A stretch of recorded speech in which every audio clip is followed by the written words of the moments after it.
ಚನ್ನಗಿರಿಯಲ್ಲಿ ವಿಜೃಂಭಣೆಯಿಂದ 893ನೇ ವಿಶ್ವಗುರು ಬಸವಣ್ಣ ಜಯಂತ್ಯುತ್ಸವ ಡೊಳ್ಳು ವಾದ್ಯಗಳೊಂದಿಗೆ ಭವ್ಯ ಮೆರವಣಿಗೆ. ಬಸವ ತತ್ವಗಳ ಅನುಸರಣೆ ಇಂದಿನ ಅಗತ್ಯ. ಡಾಕ್ಟರ್ ಪಂಡಿತಾರಾಧ್ಯ ಶಿವಾಚಾರ್ಯ ಸ್ವಾಮೀಜಿ ಬಸವ ಭವನ ನಿರ್ಮಾಣಕ್ಕೆ ನಿವೇಶನ ಹಾಗೂ 50 ಲಕ್ಷ ಅನುದಾನ. ಶಾಸಕ ಬಸವರಾಜ್ ವಿ ಶಿವಗಂಗಾ ಘೋಷಣೆ. ವಿಶ್ವಗುರು ಬಸವಣ್ಣನವರ 893ನೇ ಜಯಂತ್ಯುತ್ಸವವನ್ನು ದಾವಣಗೆರೆ ಜಿಲ್ಲೆಯ ಚನ್ನಗಿರಿ ಪಟ್ಟಣದಲ್ಲಿ ಬಸವ ಬಳಗ ತಾಲೂಕು ಘಟಕದ ವತಿಯಿಂದ ಸೋಮವಾರ ಅತ್ಯಂತ ವಿಜೃಂಭಣೆಯಿಂದ ಆಚರಿಸಲಾಯಿತು. ಬಸವಣ್ಣನವರ ಭಾವಚಿತ್ರ ಹಾಗೂ ಬಸವೇಶ್ವರರ ಪುತ್ಥಳಿಯನ್ನ ಅಲಂಕರಿಸಿದ ವಾಹನದಲ್ಲಿ ಪಟ್ಟಣದ ಪ್ರಮುಖ ಬೀದಿಗಳಲ್ಲಿ ಡೊಳ್ಳು, ನಗಾರಿ ಹಾಗೂ ವಿವಿಧ ವಾದ್ಯಗಳೊಂದಿಗೆ ಭವ್ಯ ಮೆರವಣಿಗೆಯನ್ನ ನಡೆಸಲಾಯಿತು.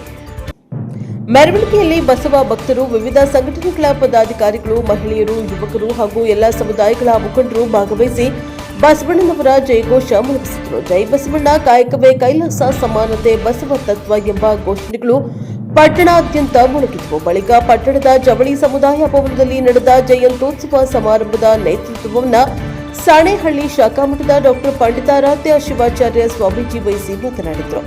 ಮಾನವೀಯ ಅಂತಃಕರಣಕ್ಕಿಂತ ನಾನು ದೊಡ್ಡಣ್ಣನಾಗಬೇಕು ಎಂಬ ಮನೋಭಾವ ಇಂದಿನ ರಾಜಕೀಯ ನಾಯಕರಲ್ಲಿ ಹೆಚ್ಚಾಗಿದೆ. ಇದರಿಂದ ಭ್ರಷ್ಟಾಚಾರ ಎಲ್ಲ ಕ್ಷೇತ್ರಗಳಲ್ಲಿಯೂ ತಾಂಡವಾಡ್ತಾ ಇದೆ. ಪ್ರಾಮಾಣಿಕತೆ ಹಾಗೂ ನೈತಿಕತೆ ಎಂಬ ಮೌಲ್ಯಗಳು ಇಂದು ಮಾಯವಾಗುತ್ತಿವೆ.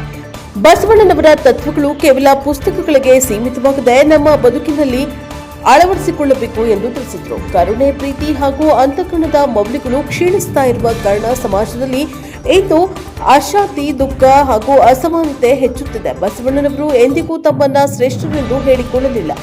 ಲೋಕಕ್ಕೆ ಬೆಳಕಾಗುವವರು ಅವರ ತತ್ವಗಳು ಜೀವನದಲ್ಲಿ ಅಳವಡಿಸಿಕೊಂಡಾಗ ಮಾತ್ರ ಜಯಂತ್ಯೋತ್ಸವಕ್ಕೆ ಅರ್ಥ ಸಿಗುತ್ತದೆ ಎಂದು ಹೇಳಿದರು.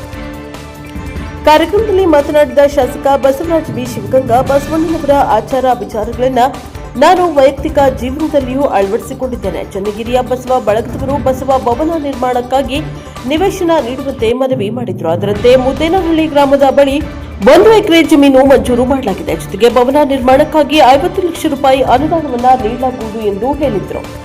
ಕಾರ್ಯಕ್ರಮದ ದಿವ್ಯ ಸಾನ್ನಿಧ್ಯವನ್ನು ವಹಿಸಿದ್ದ ಪಾನಮಟ್ಟಿ ವಿರಕ್ತ ಮಠದ ಡಾಕ್ಟರ್ ಗುರುಬಸವ ಮಹಾಸ್ವಾಮಿಗಳು ಮಾತನಾಡಿ, ಬಸವಣ್ಣನವರ ಕಾಲದಲ್ಲಿಯೇ ಕಲ್ಯಾಣ ಕರ್ನಾಟಕ ಜಗತ್ತಿಗೆ ಮಾದರಿಯಾಗಿತ್ತು. ಧಾರ್ಮಿಕ, ಸಾಮಾಜಿಕ ಹಾಗೂ ಸಾಂಸ್ಕೃತಿಕ ಸಮಾನತೆಯ ಸಂದೇಶವನ್ನ ಬಸವಣ್ಣನವರು ನೀಡಿದ್ದಾರೆ. ವಚನಗಳು ಕೇವಲ ಓದಿಗೆ ಸೀಮಿತವಾಗದೆ ಜೀವನದಲ್ಲಿ ಅನುಷ್ಠಾನಗೊಳ್ಳಬೇಕು. ಮನುಷ್ಯರು ಮನುಷ್ಯರಂತೆ ಬದುಕುವ ಸಹಬಾಳ್ವೆಯ ಸಂಸ್ಕೃತಿ ಬೆಳೆಸುವುದು ಅತ್ಯಗತ್ಯ ಎಂದು ಹೇಳಿದರು. Bureau report Devaraj K. Nelli Hanklu, NKS TV4 Davanagere. ಮಾಣಿಕ್ಯದ ದೀಪ್ತಿಯಂತಿರಬೇಕು, ಸ್ಫಟಿಕದ ಸಲಾಕೆಯಂತಿರಬೇಕು. ಹೀಗೆ ಹೇಳುವಂತ ಮುಂದುವರೆದು ಹೇಳ್ತಾರೆ. ಮಾತಿನ ಹಾಗೆ ಇದ್ದರೆ ಇದ್ರೆ ಲಿಂಗ ಮೆಚ್ಚ ನಮ್ಮ ಕೂಡಲ ಸಂಗಮ ದೇವ. ಶರೀರದಲ್ಲಿರ್ತಕ್ಕಂಥ ಲಿಂಗ ಘಟಸರ್ಪ